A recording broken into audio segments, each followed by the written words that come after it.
नमस्कार, आदाब, सत श्री अकाल। कुणाल कामरा मामले में और जोर से तूल पकड़ते जा रहा है। हिंदुस्तान टाइम्स की एक आर्टिकल के मुताबिक कुणाल कामरा मामले में नवी मुंबई के बैंकर्स को पुलिस द्वारा नोटिस भेजे जाने के बाद उन्हें अपनी यात्रा को बीच में छोड़कर वापस लौटना पड़ रहा है। हालांकि पीटीआई की रिपोर्ट के अनुसार मुंबई पुलिस ने कहा है कि उन्होंने किसी भी दर्शक को पूछताछ के लिए नहीं बुलाया है। टाइम्स ऑफ इंडिया की रिपोर्ट के अनुसार माने तो तमिलनाडु और केरल की यात्रा पर गए नई मुंबई के खारघर के एक बैंकिंग पेशेवर को कुणाल कामरा के खिलाफ मानहानि के मामले में गवाह के तौर पर पूछताछ के लिए मुंबई पुलिस के सामने पेश होने का नोटिस मिलने के बाद उन्हें जल्द वापस आना पड़ रहा है। 17 दिन की यात्रा पर गए इस व्यक्ति को 6 अप्रैल को वापस लौटना था, लेकिन 28 मार्च को पुलिस से फ़ोन आने के बाद उन्हें सोमवार को मुंबई वापस आना पड़ा। इसके बाद अगले दिन उसके व्हाट्सएप पर एक नोटिस आया। रिपोर्ट में कहा गया है कि नोटिस में उसे 30 मार्च को सीआरपीसी की धारा 179 के तहत पूछताछ के लिए उपस्थित होने को कहा गया था। टाइम्स ऑफ इंडिया ने बैंकर के हवाले से बताया कि मैं 21 मार्च को मुंबई से यात्रा के लिए निकला था और 6 अप्रैल को लौटना था, लेकिन तमिलनाडु में रहने के दौरान पुलिस के द्वारा बार बार फ़ोन आने के बाद मैं बीच रास्ते से ही लौट आया। जिस अधिकारी ने मुझे फ़ोन किया वह मेरे शहर से बाहर होने की स्थिति को लेकर संशय में था और मेरे खारघर स्थित आवास पर आने की धमकी दे रही थी। इस वजह से मुझे अपनी यात्रा को बीच में रोककर जल्दी लौटना पड़ा। मेरे यह कहने के बावजूद कि मैंने शो के लिए ऑनलाइन टिकट बुक किया था और मेरे पास बुकिंग का सबूत भी है।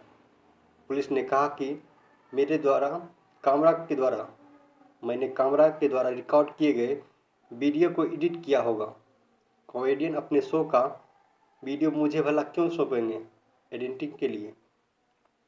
हालांकि मंगलवार को मुंबई पुलिस ने कहा कि कामरा के शो के दर्शकों को ऐसा कोई नोटिस जारी नहीं किया गया है। पीटीआई की रिपोर्ट के अनुसार एक वरिष्ठ पुलिस अधिकारी ने कहा कि किसी भी दर्शक को पूछताछ के लिए नहीं बुलाया गया है। हम आपको बता दे रहे हैं कि कुणाल कामरा विवाद 24 मार्च को यूट्यूब पर एक नया शो कॉमेडियन कुणाल कामरा ने अपलोड किया था, जिसमें वो नया भारत हेडलाइन से रिलीज़ किए थे, जिसके बाद एकनाथ शिंदे की शिवसेना के कार्यकर्ताओं में हंगामा मच गया था और उन्होंने शो के आयोजक के स्थल पर जमकर तोड़फोड़ की थी। हंगामा कामरा द्वारा शो के दौरान किए गए एक गाने को लेकर था, जिसमें कथित तौर पर महाराष्ट्र के उप मुख्यमंत्री एकनाथ शिंदे को देशद्रोही कहा गया था, यानी गद्दार कहा गया था। अब तक कामरा के खिलाफ 3 मामले दर्ज किए जा चुके हैं, जिन्हें मद्रास उच्च न्यायालय ने गिरफ्तारी से अंतिम राहत दे चुकी है। टाइम्स ऑफ इंडिया की रिपोर्ट में भी यह कहा गया है कि पुलिस उस कैमरा पर्सन का बयान दर्ज कर रही है जिसने इस विशेष कार्यक्रम को शूट किया था। साथ ही शो की शूटिंग के दौरान मौजूद अन्य स्टाफ सदस्यों का भी बयान दर्ज कर रही है। पुलिस ने कहा है कि पूछताछ के लिए पेश होने पर कामरा की सुरक्षा सुनिश्चित की जाएगी।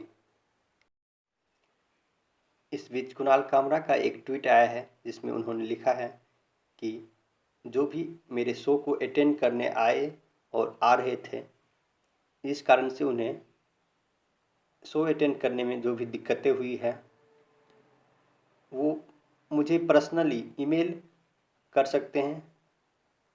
जैसा भी शेड्यूल होगा उनके इलाके में या इंडिया में कहीं भी वे चाहे तो मैं उन्हें इन्फॉर्म कर दूंगा।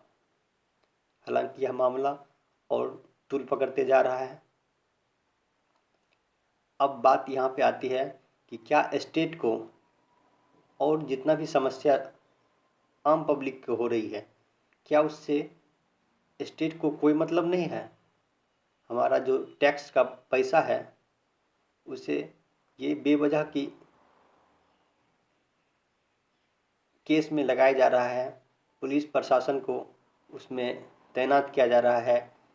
अगर कोई किसी शो को देखने जा रहा है या उसमें कोई एम्प्लॉयमेंट काम कर रहा है तो क्या उसे उसके पर्सनली उसे काम करने के लिए उसके घर पे रेसिडेंस पे जाके उसे धमकी दिया जाएगा?